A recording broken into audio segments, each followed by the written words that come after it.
أنفسنا من يهده الله فلا مضل له ومن يضلل فلا هادي له وأشهد أن لا إله إلا الله وحده لا شريك له وأشهد أن محمدا عبده ورسوله أما بعد فإن أصدق الحديث كتاب الله وخير الهدي هدي محمد صلى الله عليه وآله وسلم وشر الأمور محدثاتها فإن كل محدثة بدعة وكل بدعة ضلالة وكل ضلالة في النار. bayan haka assalamu alaikum wa rahmatullahi wa barakatuh. Barkanmu da sake haduwa a wannan yammaci na Lahadi. Yau muna 16 ga watan Ramadan ko Asabar ne? Asabar ne ko Lahadi? Yawa Lahadi. Muna 16 ga watan Ramadan. Hijirar ma'aiki sallallahu alaihi wasallama 1446 wanda yake daidai da 16 ga watan uku miladiya 2025. A karatunmu na tafsirin alkur'ani mai girma wanda muna cikin tafsiru suratul qiyama, wannan shine zamanmu na biyu a tafsirin wannan sura mai albarka, kuma a jiya muka fara ta, yau za mu tashi daga kan آية 5 بل يريد الإنسان ليفجر أمامه. نعم. أعوذ بالله من الشيطان الرجيم. بسم الله الرحمن الرحيم.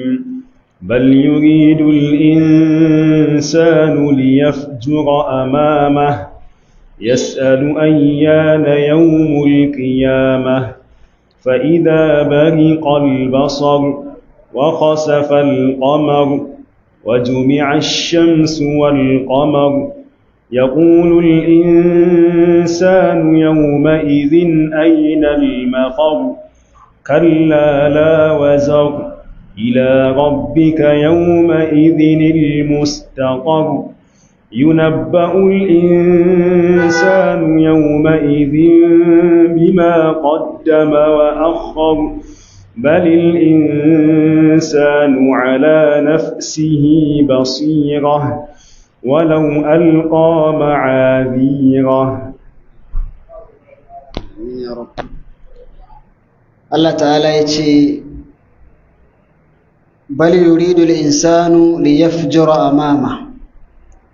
Ba haka bane, kawai dai ɗan adam yana sanya ɓata gabansa ne. Yas'alu ayyana yawmul qiyama, yana tambaya yaushe ne za a tashi kiyamar. Fa idza bariqal basar, to kace yayin da gani ya ruɗe. Wa khasafa al-qamar, wata ya disashe da haskensa. wa jumi'a ash-shamsu wal qamar, aka haɗe rana da wata waje guda. yaqulu al-insanu yawma idhin ayna al-mafar, a wannan rana mutum zai ce ina makoma, ina mafaka take, ina mafaka take. kalla la wazar, samsam babu wata mafaka a wannan rana. ila rabbika yawma idhin al-mustaqar, zuwa ga ubangijinka ne a wannan rana matabbata take. yunabba'ul insanu yawma idhin bima qaddama wa akhkhar, za a ba wa mutum labari a wannan rana dangane da abin da ya gabatar da kuma abin da ya jinkirtar. balil insanu ala nafsihi basira, a dai shi ɗan adam ya kasance mai ba da shaida ne akan kansa, walau alqa ma'azira, ko da zai ba da dukkan uzurarrukansa. A farkon wannan sura mun ji cewa Allah ta'ala ya yi rantsuwa da ranar alkiyama, ya yi rantsuwa da rai mai yawan zargin kanta, kuma ya gaya mana cewa ɗan adam yana zaton cewa wai idan ya mutu ba za a iya tattara kasusuwansa guri guda ba. Allah ya ce to yana da ikon ya haɗa hatta yatsun hannunsa ba. shine ana Allah ta'ala sai ce bal yuridul insanu liyafjura amama, mana ba wani abu ne yasa dan adam yake inkarin tashi bayan mutuwa ba komai ne yasa shi haka ba, kawai yana son ya lalata abin da ke gabansa ne. Ma'anar yana son ya lalata abin da ke gabansa, ma'ana ya ci gaba da rayuwarsa gaba gaɗi ba tare da ya inganta rayuwarsa ba, babu ɗa'a ga Allah, babu tuba daga zunubai.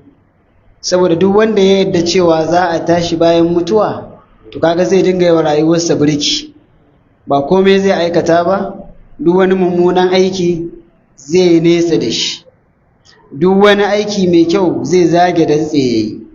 To ɗan adam ɗin da yake ƙaryata tashi bayan mutuwa ba komai ne ya sa shi ba, kawai yana yin haka ne liyafjura amama, don ya ɓata gabansa, ma'ana ya yi ta fasadi, ya yi ta ɓarna a bayan ƙasa, saboda baya tunanin cewa za a tashi kiyama.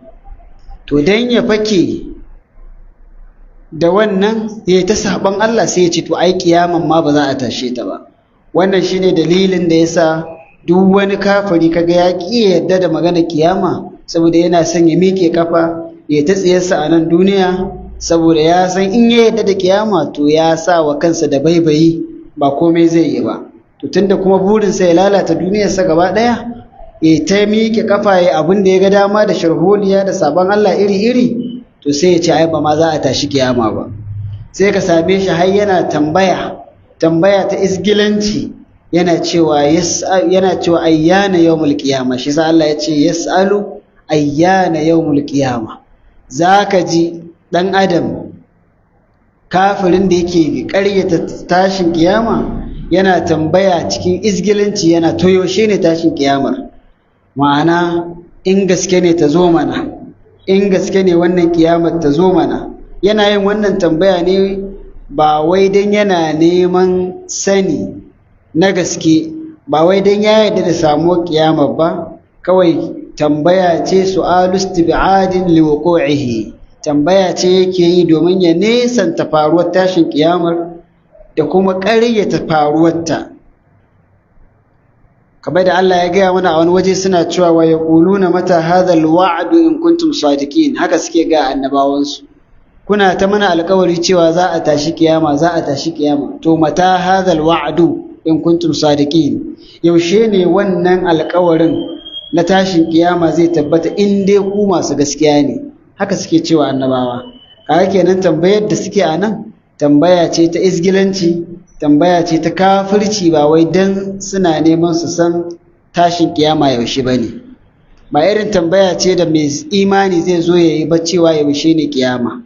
Wasu daga cikin sahabban manzo Allah sallallahu alaihi wasallam sukan zo su tambaye shi yaushe ne tashin alkiyama.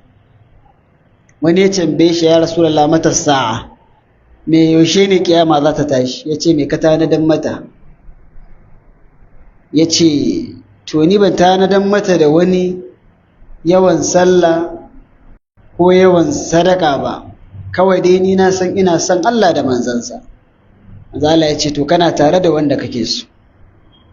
Sannan wani ya tambaye shi, ya ce yana son ya taimake shi ya zama in an tashi kiyaman nan ya makoce shi a cikinta, mana ya makoce shi a cikin aljanna, ya zama yana makocinsa. Ya ce to ka taimake ni akan kanka ka yawaita sujjada a nan duniya, a'inni ala nafsika bi kasratis sujud, ka taimake ni akan ka kai ta yawan sujjada a nan duniya, kai ta sallah kenan har sai ka samu damar makotaka da ni. Kaga wannan tambayar da suke zuwa su tambaye shi yaushe ne tashin kiyama, ba suna tambaya don karyata ba ne, su suna shauƙin mazuwanta ne, kisa suke tambaya. Amma waccan tambaya da kafirai suke yi tambaya ce ta isgilanci, yaushe ne za a tashi kiyama. To sai Allah ya bayyana masa alamomi guda uku cewa idan ya gansu to ya tabbata kiyama ta zo. Ba wai su kaɗai ne ashiratus sa'a ba su kaɗai ne alamomin tashin kiyama ba, amma dai anan sai ya gaya masa guda uku cewa in dai ya gansu to kawai ya tattara kayansa kiyama ta zo. Ya ce fa'iza bariƙal basar, yayin da gani ya ruɗe ya rikice saboda tsabar abin tashin hankali da zai gani, me yasa idanu zai rude idanun kafirai saboda abinda suka karar da rayuwarsu suna ƙaryata shi to yau gashi ya faru ya zaka ga tashin hankali a wannan ranar kaga shine idanunsu ya rena fata an taɓa tambayar wani cikin masu ƙaryata samuwar Allah da tashin kiyama aka ce masa to kai yanzu kana ta cewa babu Allah kuma ba za a tashi kiyama ba to yanzu bari a tambaye ka wanne ne yafi sauki ka ƙarar da rayuwarka a tashi ka ƙarar da rayuwarka ana ta gaya maka cewa za a tashi kiyama kuma Allah gaske ne ashe ba gasken bane ba sai da ka mutu sai kaga shiru an ki a tashi kiyamar kaga ashe abin da ake ta gaya ma a duniya duk zance ne wannan shine yafi sauki ko kuma ka karar da rayuwarka kana cewa ba Allah ƙarya ne ba gaske bane ba kiyama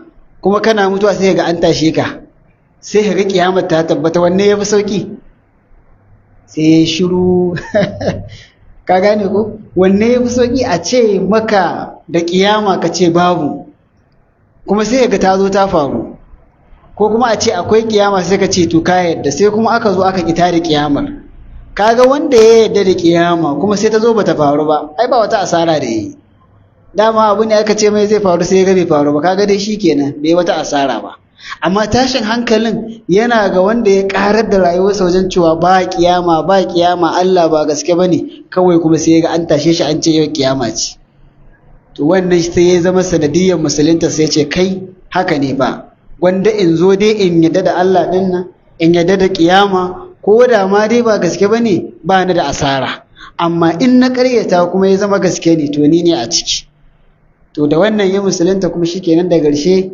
ya kyautata musuluncinsa ya kyautata imaninsa to a ran kiyama dan adam din da ya karar da rayuwarsa yana ƙaryata samuwarta sai kuma ya ga gashi ya tashi kace a cikinta kaga dole idanunsa ya rude ka hango idanunsa Allah ce fa idza barqal basar to yayin da idanu ya rude ya rikice saboda tashin hankali da tsoro yau gashi ya waye gari a ranar da yake dade yana ƙaryata ta sannan Allah ya ce masa wa khasafal qamar idan kaga alama ta biyu ita ce alamar da za a kisfe hasken wata haskensa zai tafi zai zama yanzu babu haske a cikin watan dindin to kiyama ta zo kenan sannan wajmi'a ash-shamsu wal qamar alama ta biyu ta uku yace kuma zaka ga an haɗe wata an haɗe rana da wata tunda Allah ya halicci duniya ba a taɓa haɗe su guri guda ba a taɓa haɗe rana da wata guri guda ba kowanne da mahudarsa kowanne da lokacin bayyanarsa kuma wani baya shiga cikin lokacin wani amma yau sai gashi za a haɗe rana da wata su haɗu guri guda kaga lalle wannan babban abu ne ba abu ne ƙarami ba idan ɗan adam ya ga wannan tashin hankalin ya ga wannan gigitar sai ka je yana cewa ina matsera take ina zan je na gudu shine Allah ya ce yaqulul insanu yawma idhin aynal mafar sai ka ji ɗan adam yana cewa ina ne matsera take saboda ya tabbatar a wannan ranar kashinsa ya bushe ya tabbatar cewa zancensa ya ƙare to kaga waɗannan alamomi da aka gaya masa a nan idan ya ga faruwarsu to ya tabbata kiyama ta zo wata zai nemi haskensa ya rasa to ba iya watan ba ranar ma da ta fi shi haske wacce daga gare ta ne yake ɗosano hasken ita ma gaba ɗaya ranar mutuwa za ta idan shamsu kuwirat gaba ɗaya za a matar da haskenta a bice shi gaba ɗaya taurari za su likito haskensu ya tafi suma wai zan nujumun kadarat to duk wannan alamomi ne da suke nuna kiyama ta zo to wannan alamomi da Allah ya gaya masa anan ya gaya masa ala asharatu sa'a ni al-kubra manyan alamomin tashin kiyama dama alamomin guda biyu ne akwai as-sughra akwai al-kubra ƙananan alamomi wasu ma yanzu haka kace a cikin su muke daga cikin ƙananan alamomin tashin kiyama waɗanda suke nuna cewa kiyama ta taho akwai aiko manzon Allah sallallahu alaihi wasallam. Aiko shi kansa alama ce ta tashin kiyama, saboda shine nabiyyu sa'a, shine annabin ƙarshen duniya, daga shi za a tashi alkiyama. Shi yasa yace bu'iztu ana was sa'atu kahatayn, yace an aiko ni da tashin kiyama kamar haka. Ya nuna yatsansa na manuniya da kuma na tsakiya, mana kusa zamaninsa yake da tashin alkiyama. Shine wanda a zamaninsa, ma'ana akan al'ummarsa za a tashi kiyama. Saboda haka aiko manzo Allah sallama alama ce ta tashin kiyama, amma karama. Haka nan wafatin manzon Allah sallallahu shi ma alama ce. Kenan yanzu annabin ƙarshe yayi wafati ya tafi, ba za a sake aiko wani ba, a to lalle kiyama ta taho. Kaga ita ma wannan karamar alama ce ta tashin alkiyama. Haka nan daga cikin ƙananan alamomi da manzo Allah sallallahu ya faɗa, akwai yawaitar haihuwar 'ya'ya mata. Za a yi ta haihuwar 'ya'ya mata, maza kuma suna ƙaranci, har sai an zo lokacin da duk namiji ɗaya to za ka ga mace 50 a ƙarƙashinsa, tsakanin matan aurensa da ƙannansa da yayyensa da jikokinsa da waye, duk dai shi yake kula da su, duk sun zaro masa ido, suna neman shi ne zai ba su al'amuran yau da kullum, cinsu, shansu, suturarsu, iliminsu, duk yana wuyansa, shi kaɗai mace 50. To kaga wannan zamani an fara shi.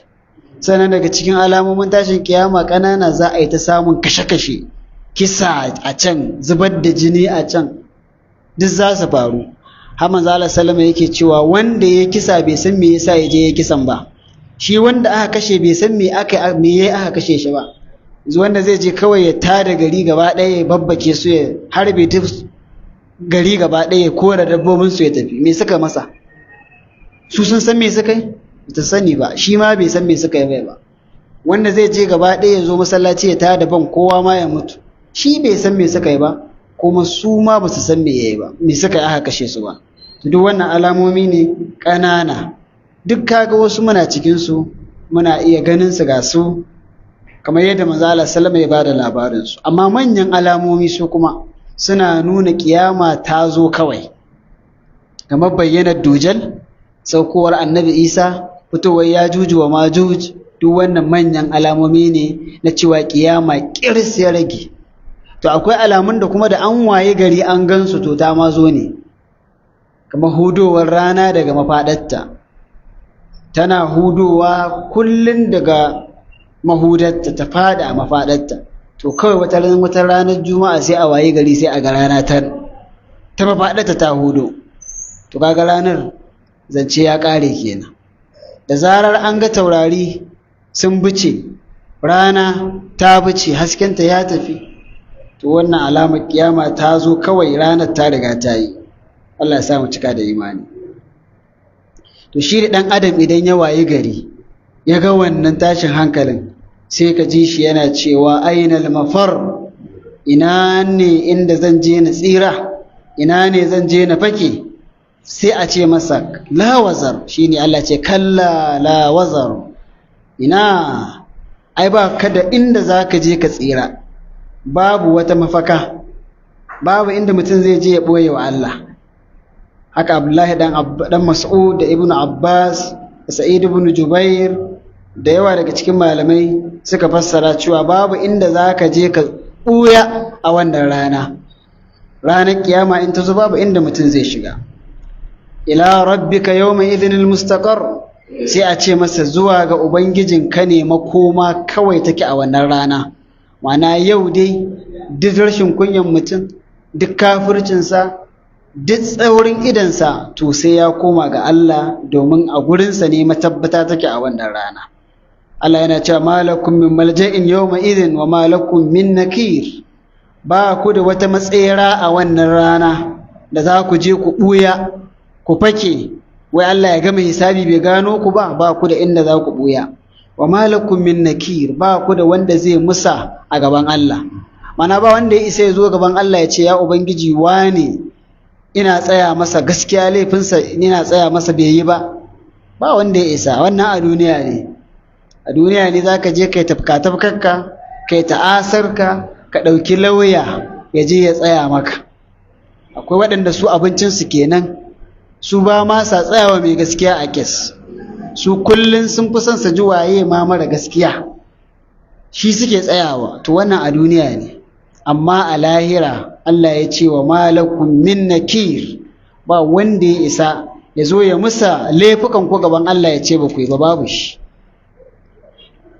Allah ta'ala ya ce yunabba'ul insan yawma idhin bima qaddama wa akhar, za a ba wa ɗan adam labari a wannan rana ta kiyama bima qaddama wa akhar, da duk abin da ya gabatar na ayyuka da abin da ya jinkirtar na ayyuka. Wannan duk ayyukansa sai an ba shi labarinsu, duka aikin da ya gabatar da shi da aikin da ya yi shi a ƙarshe, ma'ana ayyukansa na farko da na ƙarshe, na da na yanzu, manyansu da ƙananansu, duk sai an gaya masa. Waye zai gaya masa? Littafinsa. Ai kowa za a miƙa mai littafinsa.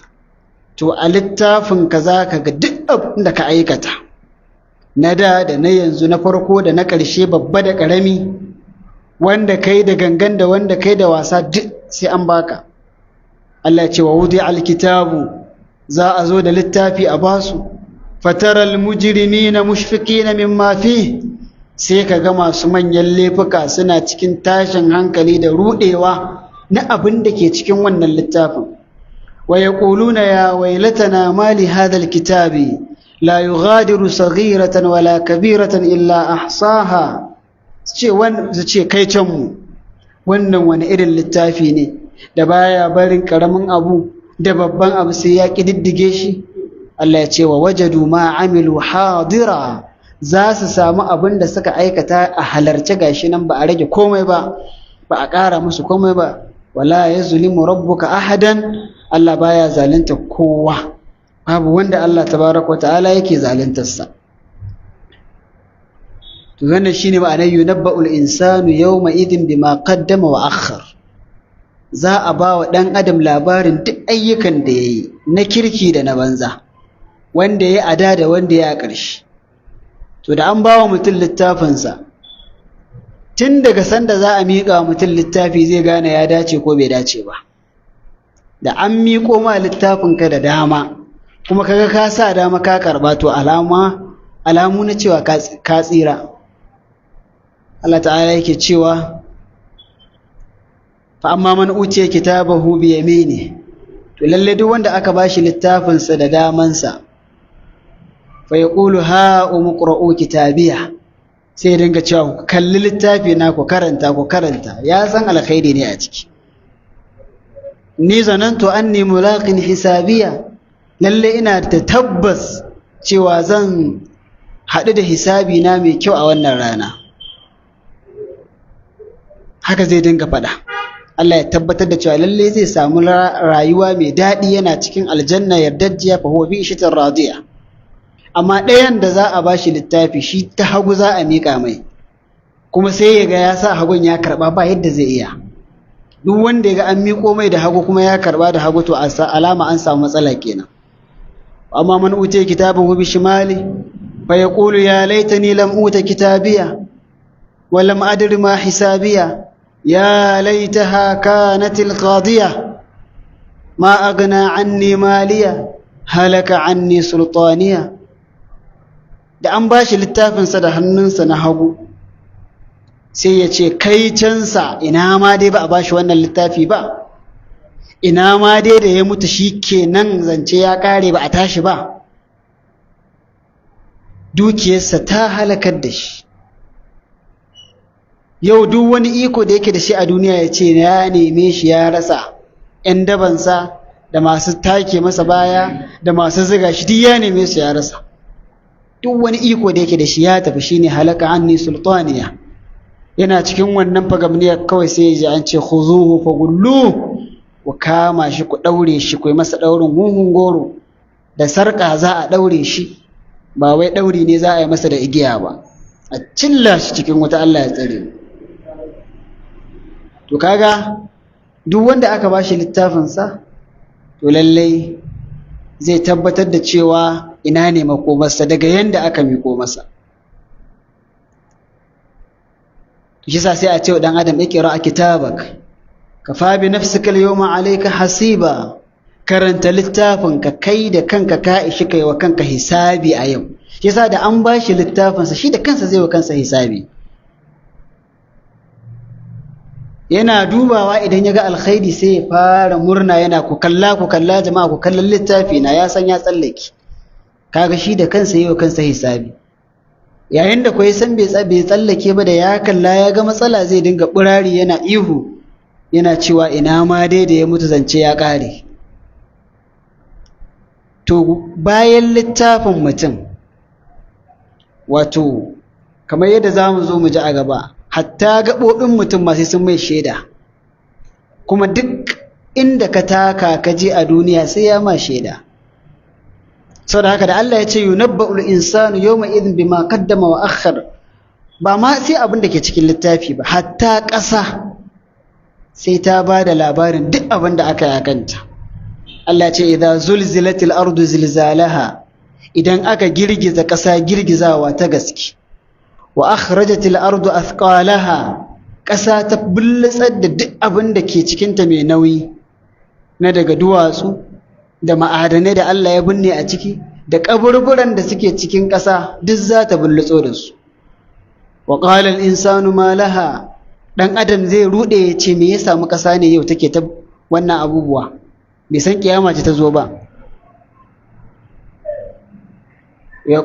Allah ce wa qala al insanu ma laha, Allah ce yawma idhin tuhaddithu akhbaraha, a wannan rana ƙasa za ta ba da labarinta, bi anna rabbaka awhalaha, saboda Allah ubangijinta ya mata wahayi. Me labarin da za ta bayan nata? Duk abin da aka aikata kanta sai ta ba da labari. Akwai wani abu da za ka yi ba akan ƙasa ba? Akwai inda za ka je ba akan ƙasa kake ba? Duk inda ka je a ƙasa kake. Saboda haka duk wani laifi da za ka je ka yi, ka ɓuya ka je ka aikata shi, to ƙasar gurin tana kallon ka, kuma sai ta ba da labari cewa wane ɗan wane rana kaza ga wata kaza ya yi tsiya kaza a kaina, kuma ba za ka musa ba. Hakanan idan aikin alkhairi mutum ya yi, to ƙasa za ta ba da labarin cewa wane ɗan wane ya yi kirki kaza a kaina. Yanzu ba ga muna zaune ba, muna tafsirin alkur'ani muna ƙaruwa, to ƙasan nan da izinin Allah za ta yi mana shaida cewa a irin wannan rana mun zauna a ɗakin Allah muna bitar littafinsa muna ƙoƙarin fahimtar ma'anoninsa. To haka wanda ya je gurin batsala shi ma sai ta mai shaida. Wannan ne yasa za ka ga magabata suka ce yana da kyau idan ka zo kai sallah a masallaci ka dinga canza gurare, saboda guraren su dinga maka shaida. Ka zo ka samu sahun gaba an yi sallah farilla da kai, to idan ka tashi za ka yi nafila dan canza waje, kakka tashi a inda kai farillan nan ka ce a nan za ka yi nafila, canza gu, tsallake ku kuma can, ka ga nan gurin zai ma shaida cewa ka yi farilla a kansa. In ka koma can shi ma in Allah da zai maka shaida cewa a kansa a daidai gurin kai sallan nafila. Saboda haka ko raka'a nawa za ka kana dan caccanza guri zai taimaka maka. Kaga idan ka shigo ratibar da za ka yi kafin sallah ka tsaya a can kayi, an zo farilla ka zo ka tsaya nan, ratibar da za ka yi bayan gama sallar ka koma daga can, kaga ka samu shaidar gurare daban-daban a iya shigowar ka masallaci ɗaya. To duk wannan yana daga cikin labaran da za a ba wa ɗan adam na duk abin da ya aikata. Shi ne Allah ya ci gaba da cewa balil insanu ala nafsihi basira. Lalle shi ɗan adam akan kansa shi mai ba wa kansa shaida ne, ana zai yi wa kansa shaida a ranar alkiyama walau alqama adira, ko da zai ba da dukkan wani uzurinsa, duk wani uzurin da zai bayar ba zai mai amfani ba a ranar, saboda shi da karan kansa zai ba wa kansa shaida akan abin da ya aikata. To idan mun zo gobe insha Allah sai mu ji wace irin shaida ce ɗan adam zai ba wa kansa da kansa, wacce koda ya gabatar da uzuri gurin Allah uzurin ba zai masa amfani ba. Shine matashiyar karatunmu na gobe insha Allah. Da fatan abin da muka faɗa daidai Allah ta'ala ya ba mu lada, kuskure ko tuntuban harshe Allah ya mana afuwa ya gafarta mana. Wa sallallahu wa sallama wa baraka ala abdika wa rasulika Muhammadin wa alihi wa sahbihi ajma'in. wassalamu alaikum wa rahmatullahi wa barakatuh. Amin ya rabb.